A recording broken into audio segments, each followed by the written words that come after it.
Hi everybody, it's Courtney. I'm back here with another review using some ARTEZA products. We have some replacement nibs for our Everblend markers, and we have two different sets of markers that are fairly new. We have the skin tones and the gray tones, and these each come in a 36 count. And you can see, of course, they have all of the colors listed on the back, but as always, I'll swatch them out myself and kind of put them in the order that I want them in.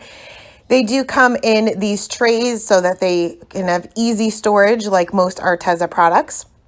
They have a bullet nib on one end and it's labeled with a little icon there, as well as that gray strip, as well as the chisel nib.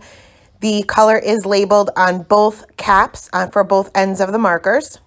Same thing for the skin tones. We have all of the colors listed on the back, and these are also stored in little trays here.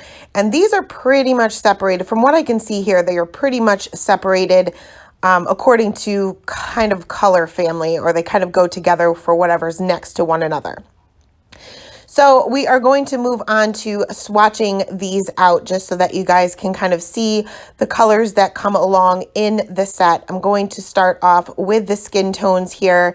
And I do this every time I get any kind of coloring medium so that I can actually see what it looks like on paper. Because no matter what coloring medium you use, no matter what brand it is, it's never exactly the same as it is on the cap or on the packaging.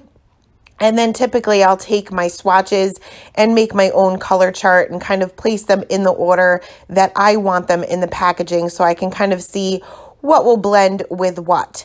Now, I'm very used to Copics. If you've ever watched my channel before, you'll see that I use Copics a lot. So as I'm swatching these out in my mind, I'm kind of comparing these to the colors I'm most familiar with within the Copic range of colors.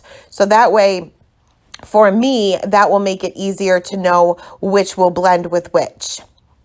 So you can see here that we started off with kind of like peachy colors. Then the next tray here has more of pink tones, kind of like a pink tones, I guess. And you can even see by the names, a lot of them are pink tones. And you can always use those for the colors of the cheeks for skin tones. You can also use those for shadowing, depending on what color skin you're going for. The next tray, we're going to move on to more of the brown tones, more of the dull brown tones. We also have some reddish brown tones, which is great for shadowing for skin tones. As you can see, if you, like I said, if you've ever watched my channel, you'll see that I always use that scary dark color to get my contrast.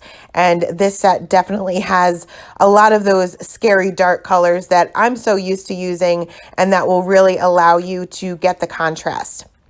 Now this set goes for $30.99 for the 36 markers, and you'll get a large variety, and there's very few that overlap within the 120 set of the Everblend markers if you already have that set. So there's very few duplicates. Next, we are going to move on to swatching out the gray tones, and you can see here that we're starting with blues. They're definitely blue, but blues and grays match or blend so well together that I like the fact that they put some of those duller blues in there.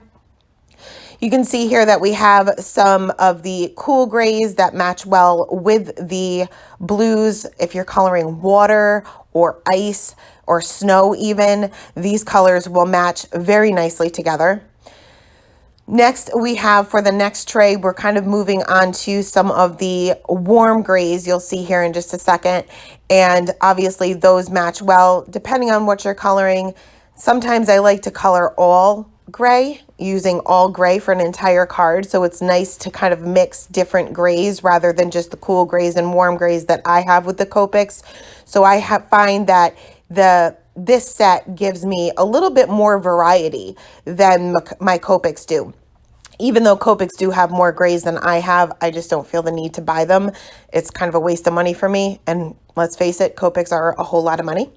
So you'll see here that we're moving on to some of the browner grays, which are more like the warm grays that will match well together. This set also goes for $30.99 for the 36 count.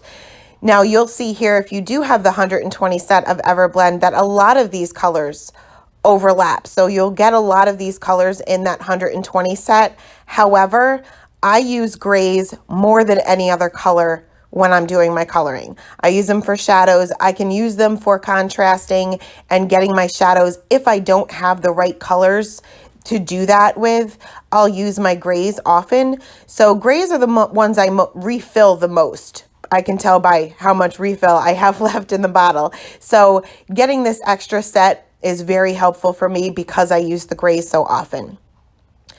So next, now that those are swatched out, we're going to talk about the replacement nibs. So I have the chisel nib here, but they also have the bullet nib. And I'm just going to show you how to do the replacement here. Very quick and easy. They come in a 10 pack. They're $9.99, so it's about $1 a nib. I'm just going to take a paper towel here and pull out that chisel nib, only because obviously I have a ton of ink in my marker. The more dry your marker is, the easier it is to really pull out. And I'm just going to go ahead and fit this in. It is a tight squeeze, which is a good thing. You don't want it to be too loose. And you can see that that nib is completely white, which doesn't do us much good. So I'm just going to put the cap on that and put that aside for a few minutes while we test out some of these skin tones here. So I have stamped out 3 of the images from the Better Together stamp set by Neat and Tangled. This is a really old set. I think this was my first Neat and Tangled set ever, but I figured easy to stamp out and easy to kind of test out some of these skin tones. So for my first combination here, I started by covering up the entire area with my lightest color. Then I moved on to what I thought was my darkest color, but ended up not being my darkest color. And like I said, you can't tell by the caps. So I'll go in and just add a little bit of shadow there underneath where his hair is hanging over his face. Then blend that out with the 2 midtones, and then I'll move back into that lightest color and get those colors to blend. And you can see that you get a really nice contrast there. And getting the paper saturated, I find, makes it a lot easier for these particular markers. It may be because I'm not really used to the bullet nib. So I like to get my paper nice and saturated with that lightest color first.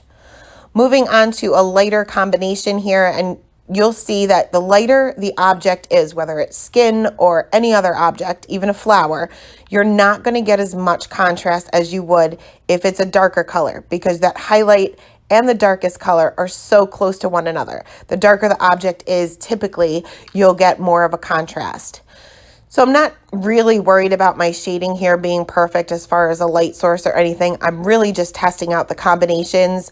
And then when I do my color chart, or when I package these up or store these away, I'll know which colors blend well with what. So you can see I got a really nice contrast there, even though her skin tone is pretty light. We're going to move on to this next little girl here, and I'm going to move on to a darker skin tone. Now, I wish I would have picked a lighter highlight color because I really didn't get much contrast here. So just as important as it is to pick that scary dark color, it's as important to pick a really light color, a lot lighter than your object actually is. And this is what's going to really give you that contrast. In this case, I really didn't do that.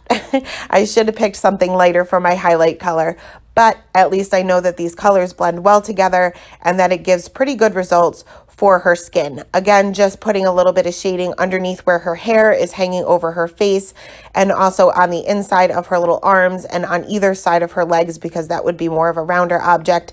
Again, not really concentrating on any kind of light source here. So once again, going to blend these out with the 2 midtones and then finish off with that highlight color once again. And should have picked something lighter, but it is what it is. So that is it for the skin tones, just to kind of give you an idea of the variety that you get within that packaging. Now we're going to head back to that marker that we changed the nib on, and it's been sitting there for about 10 minutes or so, and you can see that it is nicely full of ink now, and it scribbles nicely. So that is it. That's a quick review on the ARTEZA skin tones and gray tones, as well as the replacement nibs. Thank you guys so much for stopping by, and have a great day. Bye.